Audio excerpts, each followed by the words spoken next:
Fans, we are back live on the Hannibal TV on YouTube. My name is Jack Kilby, Executive Vice President of Great North Wrestling, with another edition of the GNW podcast. This time, I'm very pleased to welcome a fixture in the Philadelphia wrestling scene and moreover, pro wrestling in general. She has got a very fascinating story. And we're going to discuss that in addition to everything TWA One and Done, the huge show happening May the 3rd in Philadelphia at the former ECW Arena, the 2300 Arena. And those tickets are available right now for the WrestleCon at 12 o'clock and then the main card in the evening. We'll get into all of that. But before we do, I'm very pleased to welcome Carmela, Federico, Panfil, Foss. Thank you for joining me tonight. Hi, thank you for having me. How are you? We're starting to break out of the massive frost and winter-like weather that we're blessed with up here. So that's a good thing. We actually saw the sun, so I'm happy about that. I think a good place to start, Carmela, is talking about your involvement in the professional wrestling business, starting back at a very early age, and you have some very extensive connections. Could you lay that out for the fans, please? Sure, I'd love to. Years ago, I was just a little kid. My mom and dad were heavily involved in wrestling. They were the kind of Italian parents that didn't go anywhere without their kids. So I was there with them all the time. And the first introduction I had to wrestling was there was a boxer / wrestler referee named Two-Ton Tony Galento. I don't know if that rings a bell, but yes. Anyway, he was very good friends with my father. And I'll never forget that night. And he said to my father, he pointed to a door that was near the dressing room, not the actual dressing room. And he said to my father, all decisions are made there. Okay, and I was only 6 years old, so I didn't know what they were talking about. But that's where my father learned that all decisions are made there, that wrestling has been predetermined since day one. The difference is that back then, wrestlers were not like they are today. Wrestlers had to scrounge and get their own food, their own transportation, their own everything. And they had no life insurance, no hospitalization insurance, no anything like that, no dental, no eye. Today they have everything, which is great, But back then when most wrestlers, and I've had a lot of older wrestlers on my podcast, they'll be the first ones to tell you, okay, that when they started out, like none of them went to school. None of them had any extensive training. What happens is you go in the ring when you get there. Somebody likes you, they bring you in, you go in the ring, and that's how you learn. You learn in the ring by getting the crap beat out of you, and then you learn, oh, that hurt me a lot, so I can't do that next time. It's that kind of thing. So my mom, I was telling you, we had a little incident where there were two wrestlers. One was named Tony Parisi, who I told you had a little bar restaurant in Montreal, and Gino Brito, who was also Louis Cerdan at the time. And I was little. I didn't know, anything about like what they did or whatever, really. They were just people that I knew. And they were looking for transportation. They were looking for a train or something to go to the next town. And everything was shut down by 11, 12 o'clock. Like sometimes it still is now. So my mom and dad were there. My mom's like, wait a minute. Why don't you come to our house, sleep over our house? I'll make dinner, whatever. And then, we'll take you in the morning. So that's what they did. They came to my house. And that's where it all started with those two wrestlers. They came to the house. My mom was cooking spaghetti and meatballs and braciole and chicken and all that in about 3 o'clock in the morning.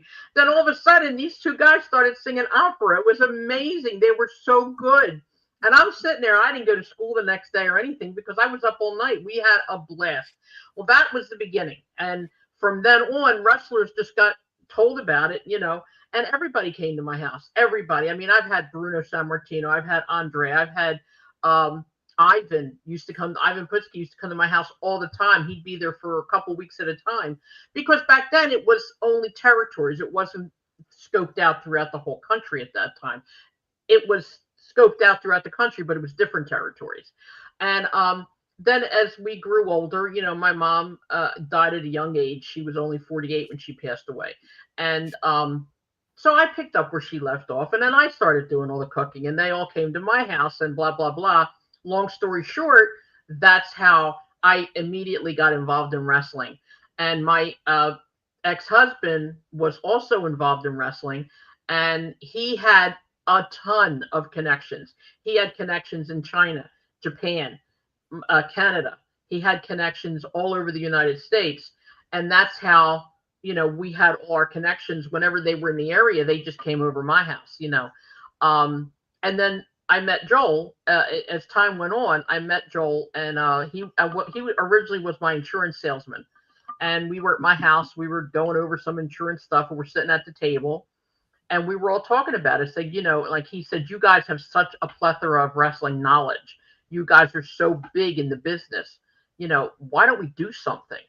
So that's how we started our first wrestling store. We did a called Squared Circle. We were on the radio. We had a talk show on the radio.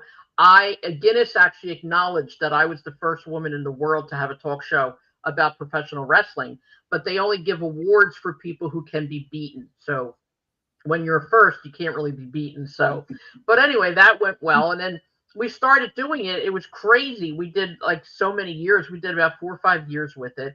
Then I became a mom, blah, blah, blah. But I never stopped. I never stopped having the wrestlers over. And then my ex-husband and Joel and I promoted. We were promoters. We promoted some great matches. One of them, just to speak of one of them, was Bruiser Brody and Abdullah the Butcher. Unbelievable. And we had some really top names in our promotion. So we did that. We did the radio show. Our Squared Circle, we actually literally brought planes of people to Memphis to go see wrestling. And our people who went down with us got to play softball with Jerry Lawler's team. And, that made some history there. And we had a lot of luncheons and dinners and all that stuff. So then at one point, I couldn't do it anymore. It was actually killing us financially, to be honest with you. And, we parted ways. It was a good part. It wasn't a bad part. And Joel went on his way. That's how TWA got started. Joel had gotten everything that he had learned, and he promoted his own show. And then he started growing his own business, which, God bless him, he did a really good job at. He did. So that's how I got started. Wow, that's quite the unique story in more ways than one. Did you mention before we came on air that you had an Andre the Giant story that the fans would most definitely be interested in? Oh my God, I have so many Andre the Giant stories. I met Andre the Giant when I was in my teens. Okay, I was studying French in school, and I wrote a letter to Andre. Okay. And he was at one of the shows. And back then, it wasn't, again, like it is now. I gave one of the officers that was there the letter, and I said, please give this to Andre. Of course, we knew all the cops and everything. So he gave it to Andre. And like about maybe 3 or 4 o'clock in the morning, I get a phone call, and it's Andre. And I'm like, oh, hi. And he's like, I read your letter. He goes, you made some mistakes, with his little French accent. I can't do that. I said, what do you mean mistakes? He goes, well, so we kind of talked about it, and we talked for hours on the phone. It was crazy. And then as time went on, we got to know each other a lot better. And then we started to date, and I dated him for 9 months. And I used to write him letters all the time because we had a personal spot where I could write to him and he would get it. And then he would call me and we would talk about, all things that were going on. And then I went down to see him in Georgia. I spent the whole weekend down there. But you know what I wanted to say about Andre? The thing that broke my heart is that he was such a good, kind man. But even being a baby face, I cannot tell you, Jack, the insults that poor man had to live with. I was there. I mean, I get into arguments with people for him. But I mean, the insults. And he was a good guy back then. Then he turned heel, then whatever. But it's amazing how cruel people are. They just insulted the hell out of him. But he loved my mom. It was great. And then Bruno Sammartino, of course, was really good friends with us. My mom, they used to call her, she was one of the ringside Rosies. I'm sure you might have heard that name before. Mm-hmm. There were a few in the East Coast, a few ladies that caused trouble in the front. And Bruno, at one point, every time he'd come out from the dressing room, my mother would just run and just jump on his neck and hang there. So it got to a point where every time Bruno came out, he'd just bend over as soon as he saw her, and she would hug him and all that. And it's funny because if you ever noticed, Bruno walked a little bit on the side sometimes, and I said to my mother, "You did that to him." I said, "You broke his neck," and we joked around about that a lot. And I also dated Ivan Putski for 7 years, and I dated a few other wrestlers along the way. And like I said, it was great. I had a beautiful, wonderful life in wrestling, a wonderful life. And I don't have any regrets, not at all. And it worked out really well. What, a lot of people have heard about the, the struggles that before we leave the Andre topic that he had in terms of his size and being uncomfortable. Was he when you were associated with him? Did he have that pain, that physical deterioration? Always Started, yeah. Always. He always had pain. It wasn't obviously as bad as it was when he got older, but he had something called acromegaly, and I don't know if you've heard of it, Yes. but it's that disease that you get where parts of your body keep growing and they don't stop. Well, Vince had offered to get him surgery because there is a surgery you can get for that. He decided he didn't want it. He wanted to be the way God made him, and that was it. But because of his size and because of the disproportion, he had a lot of pain, a whole lot. And unfortunately, as the years went on, he began to drink. I think that was partially to ease the pain. I personally have never had a bad experience with Andre. He was always wonderful. And this was prior to the heavy drinking that I was with him. He was amazing. He was wonderful. He was kind. He was sweet. But he had a pinky ring. I have to tell you, a pinky ring like this. And when I tried it on, I could take these 3 fingers and put that pinky ring on down to my first knuckle. That's how big it was. Wow. He was so large, unbelievable. But in the same token, as large as he was so kind. And yeah, he suffered a lot. He had a lot of pain, and he had a lot of depression, a whole lot of depression. And I remember one time we had a conversation, and at the time, I don't know if it's the same today, but at the time there was no speed limit in France.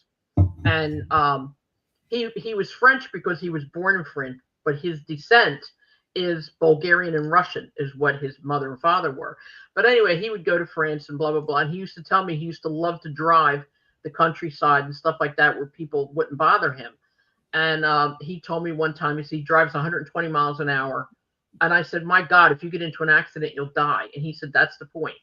He said, I don't want to be a vegetable. If I get into an accident, I want to die. And I just started crying. I mean, that broke my heart. It really did. And like I said, it's not fair. It's not fair that he had to suffer like that. But unfortunately, he did. And that's when he got the farm that he had out in the Carolinas. And he loved staying out there because he was with about 4 or 5 people that he considered family. And that's where he could be himself without having any outward pain, like no insults, no bad things happening, nobody throwing anything at you. He loved it there. He really did. And unfortunately, as time went on, it just got worse and worse. Yeah, it's a really tragic story in a lot of ways, isn't it? It's something that I don't think folks can appreciate what it would be like to be that size and try and get around in a normal size world. I know you're a podcaster and you've interviewed, and we'll get to all the areas and places that the fans can keep up with you at the end of our discussion. But I know you've interviewed a lot of specific Philadelphia wrestling personalities, and the fans that have heard of ECW, especially the younger fans, may not appreciate, what a rich history Philadelphia has in terms of the business, from TWA Crockett before that at the Spectrum and those massive crowds that they drew. TWA, a real pioneering company in many ways. ECW, of course, in the modern scenes. Being someone very well acquainted with the city and know the culture intimately, how do you find that the Philly wrestling culture is influenced by the city itself and the people that, again, the younger fans have heard of, ECW at on the corner of Swanson and Rittner, and how those fans behave, of which I was one back in the day on a few shows. But how is that city culture ingrained in the pro wrestling over the years? Well, okay, I was born and raised in Philadelphia, so I'm a Philly girl, always will be. Right now I live in New Jersey, okay? But Philadelphia has all, in my opinion, from what I know, that city to me is one of the most relentless cities with regard to fanism, with regard to passion, with regard to what they do and don't like. It's like every person in Philadelphia, every person is like, I like this, I want this, I'm going to do this, and there's nothing you're going to do to stop me. More so than other cities. You've heard people say stuff about, football fans and the Philly fans suck and the Philly fans. In my opinion, the Philly fans have the heart that does not stop. Tradition in Philly, all of Philadelphia, goes back a million years. I mean, we have the Liberty Bell, we have City Hall, we have like the most amazing thing, the Mummers Parade. Philadelphia was born and raised in fanism. That's the only word I can think of, because it is amazing, the passion, and people used to always do it as family, so you had even more people there. And it was all about neighborhoods. We all were born and raised around each other. We were always together. Like, you could get a whole neighborhood going to a wrestling match with you. The whole neighborhood would go. We had times where, like, we had in our streets, it was so closely related that, like, you could put a car down at the end of one street and a car at the end of the same street on the other side, have a block party there, and nobody gave you any crap. They knew that it was that street's day to have that block party. They went up another street. Then another day, that other neighborhood would do it. There's so much love in that city. Today, yeah, there's a lot of bad things that happen in Philadelphia. There's a lot of bad things that happen in other cities too. But Philadelphia has such love, such amazing love. And that's where the wrestling kicked in. Because understand, back then, wrestling was one of the mainstreams. It was wrestling and roller derby. Those were two of the mainstream sports back then. It wasn't football like it is now. It wasn't baseball like it is now. I used to go to the wrestling matches down at the arena at 45th and Market Street, which is no longer there. It's been knocked down. And I used to go for roller derby with my parents and wrestling. And I've met and became very good friends with Judy Arnold, who was a very big top roller derby star. And in Philadelphia, there's so much passion. It's unbelievable. You actually bleed not red. You bleed whatever color it is of the people that you're with at that moment, and everybody bled together. And that's what I think brought Philadelphia to where it is. Now, as far as the ECW, I'm going to say something that may be a little off the cuff, but when Joel and I and my ex-husband were together, we started the wrestling promotions back then, okay? We started at what I believe was the beginning of the Attitude Era, okay? We had all these people coming in, blood and guts. We had these people bleeding all over the place. We had these people killing each other. We had these people throwing chairs and destroying buildings. We had all of that, okay? Then when Joel went on his own and started the TWA, like his book that he's going to bring out is called We Wrestled, We Brawled, We Started It All, okay? And I think that that's true, because the ECW I believe, came from what we did and what the TWA did, because nobody told us how to do that. We didn't have Vince McMahon behind us. We didn't have the Crockett's. We didn't have Dusty Rhodes. We didn't have any of those people behind us. We did everything we did on our own. And like I said, then Joel went with that afterwards, and he pushed it even more. So I believe that the ECW came as a branch off of the TWA. That's how I feel about it, because they get all the credit, but I don't think that's fair, because I don't believe that they should get all the credit. Yeah, I couldn't agree with you more on that. And I think that's one of the big highlights and positives of the One and Done, is that the younger fans, not of a certain vintage. I heard about TWA in the wrestling magazines up here we didn't get any of the programming. So I read about it, and you could see that matches like the series Cactus Jack had with Eddie Gilbert, that laid the foundation for what was to come. So I absolutely agree with you there. Right. Well, there were matches like with DC Drake and Larry Winters and Tony Stetson and Johnny Hotbody. Young kids don't know these names. That's the problem. They don't know these names. But if they come to the show, okay, they'll get to see what it should be like. Today, wrestling is about practicing, rehearsing. Today, it's like you can wrestle for like WrestleMania coming up. You got to practice a whole week to make sure that you don't mess up your match. It wasn't like that back then. There was no practicing. Now it's different, and it's hard to explain that to people. That they don't understand. Mm-hmm. Well, that's one of the many reasons why this is going to be a historic event from top to bottom. Before we leave the Philadelphia wrestling culture, I have to ask, in some areas, Philly fans get a bad rap. Being Canadian, of course, hockey fan, and remember the Broad Street Bullies and the Flyers, and the fans were really a part of that culture, and then that extended to ECW, where some felt that these Philly fans are so hard and they're violent and et cetera, et cetera. Do you think that it's what you spoke of in terms of the passion and the fanaticism that sometimes gets misconstrued for that, or is there really an edge in that city in the sports fandom? I think there's an edge in the city now, more so.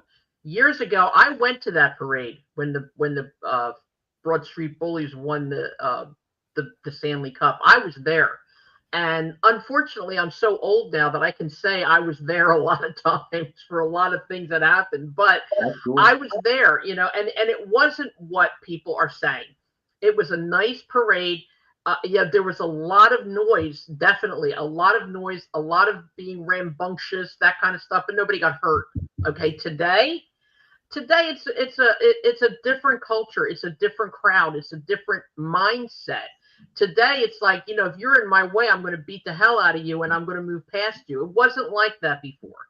So I do believe that the passion never left Philadelphia. I do believe that today the young kids or the teenagers or the younger 20s have a whole different attitude, I think, because they don't understand. Going back to what I was saying, they don't remember what it was like. They don't do the research. They don't have the knowledge. But Philadelphia's passion, to me, it is like no other. It's just what I believe. I know people are going to disagree with me, of course, but I was part of it. I, lived in Philadelphia a good bit of my life, and I've been a wrestling fan all my life. So, I agree with that. In terms of the most memorable sort of moment that you've witnessed, been a part of, in a Philly ring or outside, and that covers any of your various capacities in the business. And this, I know, a difficult question, but if you had to narrow it down to one, what would that be? Wow. You're talking about wrestling? Just like with regard to wrestling, or myself? In terms of your involvement in wrestling, either witnessing, promoting, what have you. Okay, my biggest memories, my biggest joy was being around Bruno Sammartino all the time. When back then there was no music coming in, there was nothing, like that. Bruno was a shorter guy. He was like not like, he was what, 5'7", 5'8", maybe. But you couldn't even see him when he came out the door to go in the ring. There was no music, no nothing. But whenever he came out, and the first couple people that saw him started screaming. The whole arena started screaming. And I'm telling you, Jack, I swear to you, without a word of a lie, the building shook. Okay. There was such intensity. The people loved him so much. You couldn't even hear yourself talking. And this is every single time he came into the ring. This man held the belt for 8 years, and then he held it again for 4.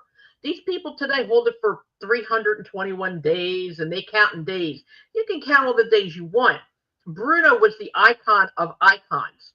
And unfortunately, he doesn't get the recognition. But when Bruno, I was there when Bruno broke his neck. I was there when he won the belt, when he lost the belt. I was there when he beat Buddy Rogers. Whole different story from what people know about that. Okay. Buddy Rogers wasn't hurt when he went in the ring. Everybody was like, oh, yeah, he had just got out of the hospital. Bruno took a belt from somebody who was sick. He wasn't sick. He wrestled almost every day prior to that match. He wrestled almost every day after that match. What happened was he didn't like the crowd, so he didn't want to wrestle. He said he was having chest pain, okay, which was crap. And I was there. That's why I can say that. I was there. The other thing I find that I was 12 years old was the first time I got hit in the head with a bottle. And back then, when the wrestling that was there was no barriers. There was nothing. That's what I'm trying to tell you. And people were so reserved. They were so good. They followed the rules. You could actually go up to the ring and touch the ropes. You could anything. The wrestlers would stand there or sit there and sign autographs. So I'm standing there and I was talking to somebody, my mother with her little ringside Rosie yelling at somebody on the other side. And all of a sudden I just banged my head and my head went down like this. And I thought, oh, somebody hit me in the head. My head felt wet. And I thought, oh, somebody threw soda or something at me. All of a sudden my face starts bleeding all over the place. Right. And I'm 12 years old and I had to get 5 stitches. My mother had a panic attack because she was so upset, but I wanted to stay and watch the rest of the match because it was so important, But that's what I'm saying. It was great because there was no suing people. There was none of that stuff. Everybody got along. Everybody did the right thing. Yeah, things got out of hand once in a while, but I would love to be able to go back to that. And like you said, I interviewed so many people that are old school wrestlers. Davey O'Hannon, for one. He was one of the great wrestlers who never got enough recognition. And he was telling me on my podcast how he got started. Dominic DiNucci, I know you know that name. Absolutely. Right. When I was a kid, my father abandoned my family when we were young, and Dominic came over, stepped right in as my dad, and he took care of me. And see, these are things that I experienced. These are things that I have that will never leave me. I'll never lose that. And that's what I'm trying to tell you as far as Philadelphia, that's the way it was. And that's why I will always love Philadelphia, because people say to me, oh, how could you like Philly? It's so bad now. But it's not. It's really, to me, it's not. And it wasn't back then. It was my heart and my soul. And like I said, I'll always be a Philly girl. I love Philadelphia. So I don't know. I'm drifting off a little bit here. No. This is excellent. This is exactly what we're interested in hearing. A fan, Dr. Sebastian Longstaff, is asking, do you have any Sandman stories? Speaking of TWA originals, I personally do not. Okay, Joel, God bless him, has a ton of them. I know that the Sandman was a force to be reckoned with. I know he was very violent. I know that he, liked to hit the bottle too. But I know that when he came into the ring, he gave it his all, every bit of it. And he left the ring many times injured and bloody. I personally never had spent time with him myself. Maybe I will in May, because I believe he's going to be there as well. Yeah, I was just going to say, Sebastian, if you want to get up close and personal with the Sandman, he is confirmed for the WrestleCon on May the 3rd. So get your ticket now for that if you haven't already. And I know they're going fast. What untold sort of story from your repertoire of experiences about the Philadelphia wrestling scene do you think there's not a lot of awareness about, but deserves a little more spotlight? Well, I think, in my opinion, a lot of stuff wrestling oriented started in Philadelphia, because remember, as we spoke about before, there were only territories. Okay, it wasn't all over the place. Madison Square Garden was always called the Mecca. Back then, though, when I was young, all we had was the Philadelphia Arena, which I said it was on 45th and Market.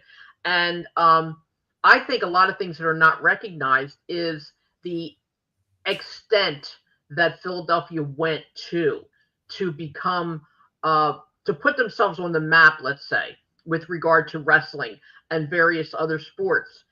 When we finally did get the Spectrum and stuff like that years later, it was already famous before it got famous. You know what I mean? Because everybody was swarming, and back then, when you were a fan, you were dedicated, you were wholehearted.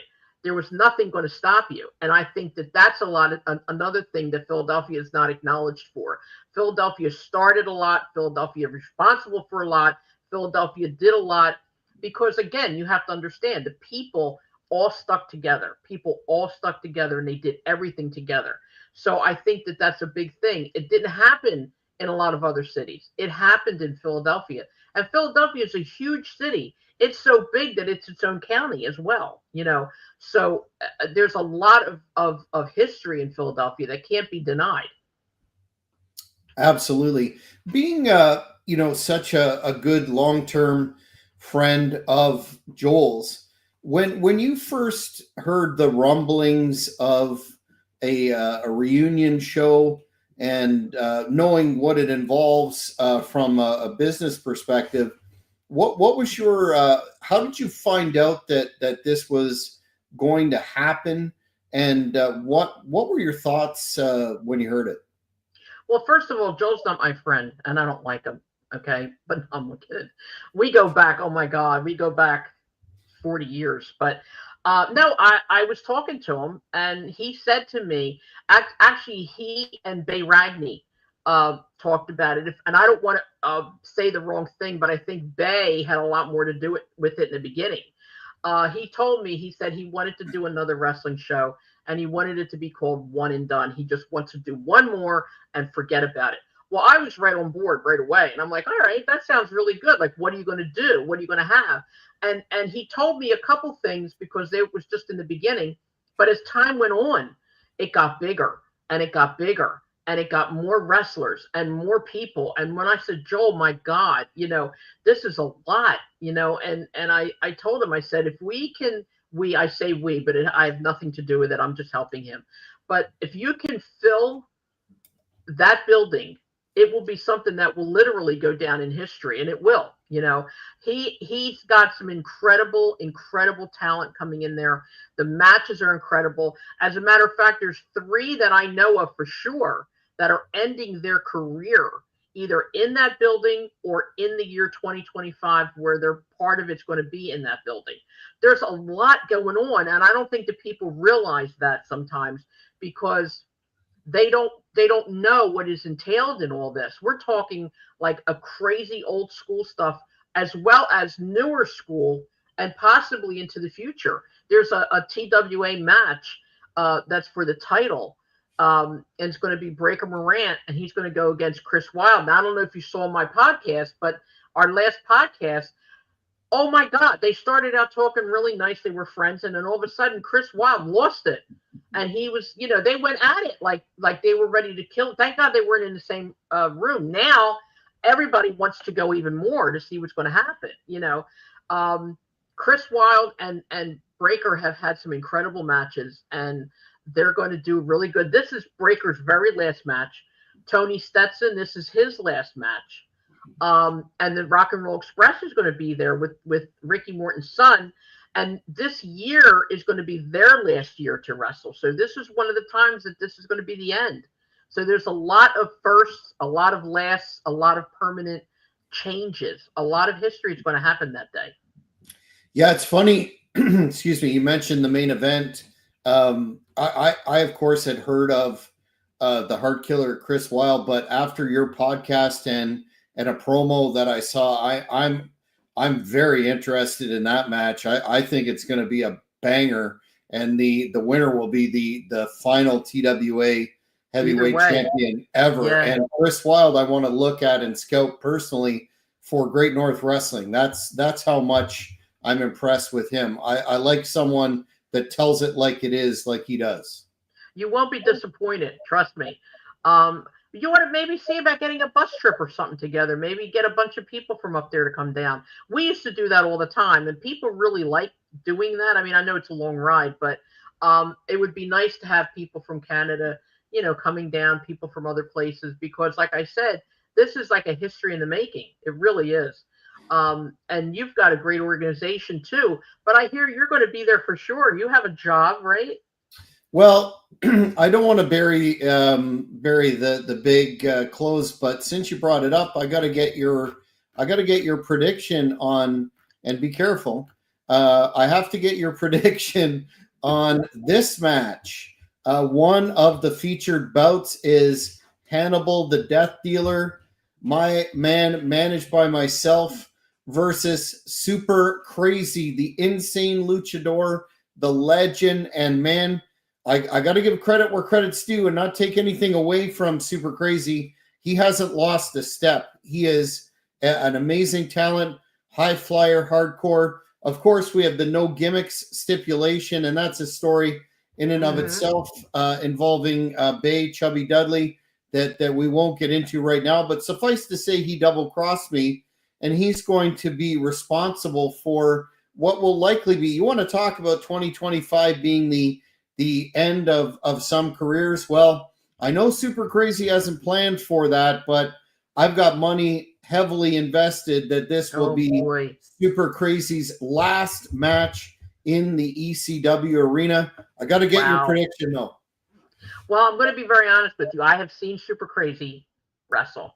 I have not seen Hannibal wrestle. Okay. I don't know a whole lot about him. I really don't. I'm sorry to say that. So what I'm going to do is I'm going to have to put myself in a median, in a midway point, because if I knew more about Hannibal's wrestling ability, I would be able to say that. But I'm afraid that from what I know about Super Crazy, he is a little crazy. So if Hannibal can keep up with him, that'd be great. But if he can't, Super Crazy is going to walk away with it. Sorry, Hannibal. I heard a lot of good things about you, but I'm sorry I don't know you. I'm being honest. Hannibal is a lot of people. He's a legend here in Canada and around the world. He is known for being a hardcore brawler. But what a lot of folks don't know is he is a supreme wrestler, a legit collegiate level Canadian champion wrestler. Wow. So whatever Super Crazy throws at Hannibal, I'm afraid it's not going to be enough. And as I've said to Bay, I'm prepared now that I know what I'm dealing with Bay and his shenanigans and his tendency to be less than forthcoming in information. I've got a plan as well. I've always got a plan. And I've got about 3 plans to deal with whatever he has in mind. He's being very evasive in terms of he's saying, he's saying, I've got an insurance policy. I've got this and that. Well, I've got a lot of insurance policies, so to speak. So it's going to be one of the hardest hitting and dare I say, monumental in a night of many monumental moments. That's going to be it. But I won't hold it against you, Carmela, that you're voting for Super Crazy. I understand. Well, I'm not voting for him. I just said that I really am not familiar with Hannibal's history. But now that you're saying all that, it's going to be a match that I'm going to want to look at too. The podcast that we had with Breaker and Chris made a lot of people want to see that match even more. Now, with what you're telling me about Hannibal, it's making me want to see this match even more. So yeah, I'm going to leave it to be excited and to be surprised myself. That's what I'm going to do. Well, you're going to really want to watch the end when I've predict here that Super Crazy goes out like this to a medical facility. But we have a question from Lewis who's asking, do you have any Todd Gordon stories? A man who will be at the WrestleCon and a man that I admire and have had the opportunity to interview on this show. The only thing I know, and again, here we go. The only thing that I know about Todd Gordon is what he has done with and through Joel. I know that Todd Gordon is an icon. He is. Todd Gordon has done a lot for wrestling in the city. Todd Gordon continues to do a lot for wrestling in the city. Todd Gordon has made a name for himself that's incredible. And it's funny, Joel always says, Todd Gordon wrote a book saying Todd is God. And Joel always says to me, well, I created Todd Gordon, so what does that make me if Todd is God? So I said, I don't know. We can't go past that now, can we? But no, I'm looking forward to seeing Todd as well, because he's bringing in Francine, from what I'm told, and I think that's going to be a really good part too. That's what I'm saying. A lot of people are going to see a lot of cool stuff. They really got to go. They got to be there. I can't wait myself. Yeah, you can't really emphasize how loaded the WrestleCon is, and you're going to get so many legend, not only stars but legends in one place, and the fans are going to have the opportunity to interact with them. And then the show itself is going to be literal history making in so many ways. But speaking of history, I wanted you to comment on something that I think is, although I don't really appreciate Bay in terms of how he's negotiated with me, I still, again, I'm a fair man and a sportsman, and I have to give credit where credit is due. His efforts with the banner project and getting those 1,000 plus signatures, of which Todd Gordon was the last one. Yep. Can you talk about how important it is from a historical perspective to have those legends rightfully recognized with the banner drop from the top, and you can touch on those legends themselves. Well, I'm going to tell you something. Getting back to the history of Philadelphia and the passion and the fortitude that everybody has. These people that are on this banner, okay. I've known all of them. Okay, Larry Winters, God bless him, God rest his soul. I knew since he was almost a kid. He used to come over to my house all the time and have dinner at my house. I have pictures of him with my daughter. He's always such passion. Talk about passion. He was the one of the instructors, if not the main instructor at Joel's school. Okay, he and DC Drake, in my opinion, are two of the most amazing wrestlers. Larry, Larry and DC Drake, and then Tony Stetson and Johnny Hotbody. If anybody goes on YouTube and looks up any of these names, you will see matches that will literally have you standing off of your chair just watching it. Talk about these guys, okay, would do anything, anything for this, and I'm going to call it a sport, the sport of wrestling. They busted their butts to promote, to perform, to do what they could for the people. And they always said that the people will tell you what they want, and the people did not disappoint. Okay, you think sometimes you see a young person coming up, and they're not a Roman Reigns, they're not a Seth Rollins, they're not a Bruno Sammartino, but you know what? Some of these people have the most incredible passion and put their heart and their guts and their soul into these matches. I mean, there was a time when Larry Winters and DC Drake fought. DC Drake fell off the mezzanine. It wasn't one of these things where you rehearsed it all week and you were able to get, your buddy helped you climb up to the top and then you dropped and 9 people at the bottom caught you. That's not how it went. Okay. They were up there. DC Drake got pushed. He fell. End of story. Okay. I don't know how he made it through that. But these people belong there because they, along with Joel, of course, created the TWA. They created everything that it is, everything that it stands for. They did what other people couldn't do. And they collectively, okay, brought so much into this city. Because you got to understand, TWA was around for quite a while. And TWA had all these incredible matches and all these incredible people and all these incredible shows where these people went out of their way, these wrestlers, male and female, went out of their way to prove that they were the best. And that, again, extends into the passion that is only Philadelphia, in my opinion.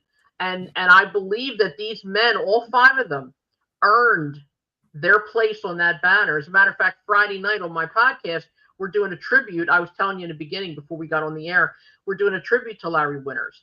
And we're going to have these gentlemen and Larry Winters' family on.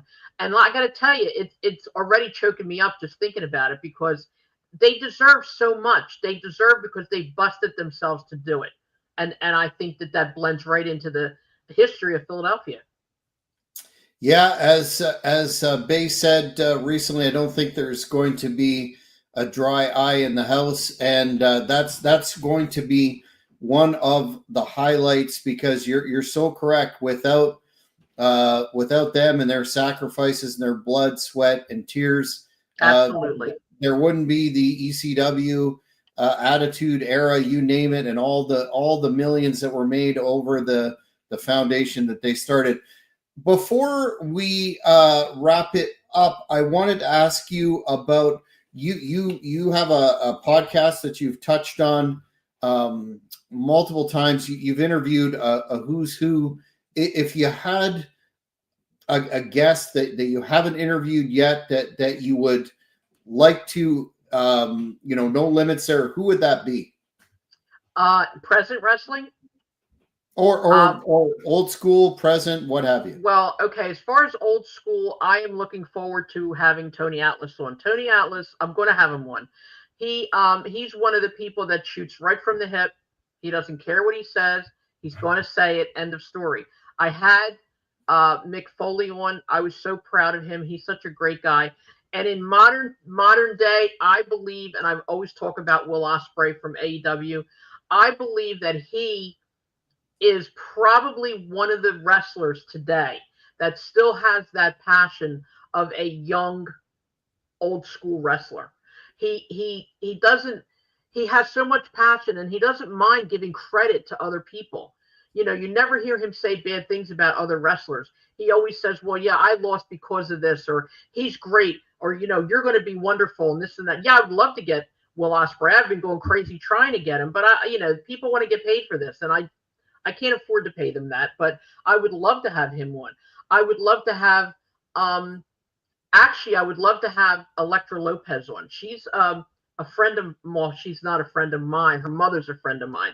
Her father's name was Steve King, and he used to be what they call the jobber for WWF. And I knew her when she was a little baby, little girl growing up.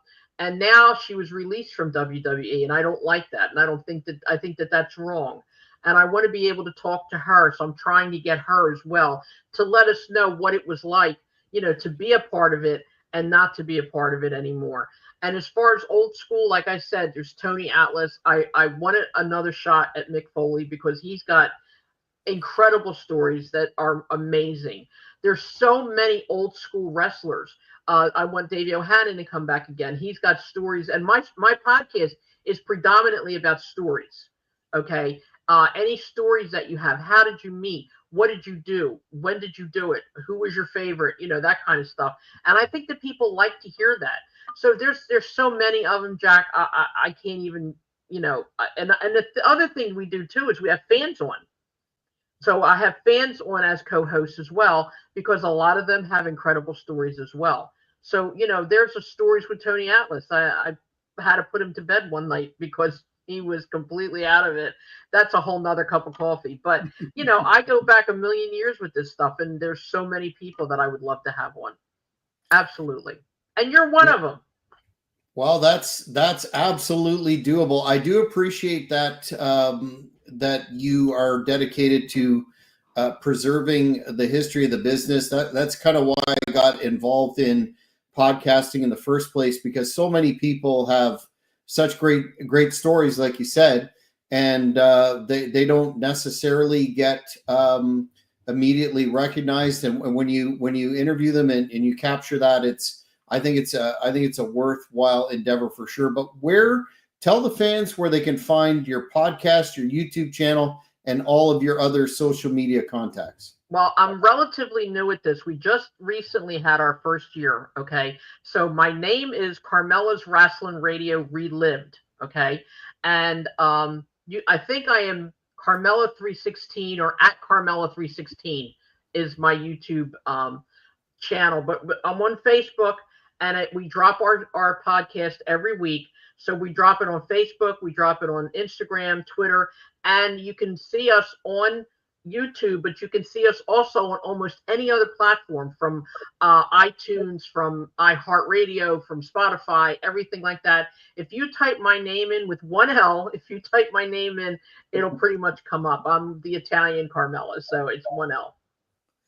Well, before we go, let's hit this one more time, fans.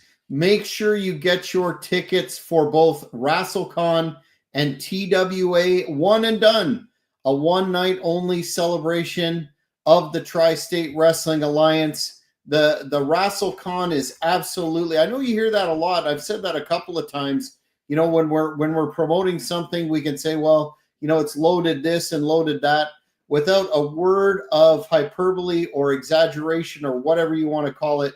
You are going to not find a more loaded and quality show this year or in a number of years. I think, honestly, that WrestleMania is going to pale in comparison, and I'm very excited to be a part of a truly history-making event. Carmela, I thank you for coming on the GNW podcast today, and I'm looking forward to meeting you.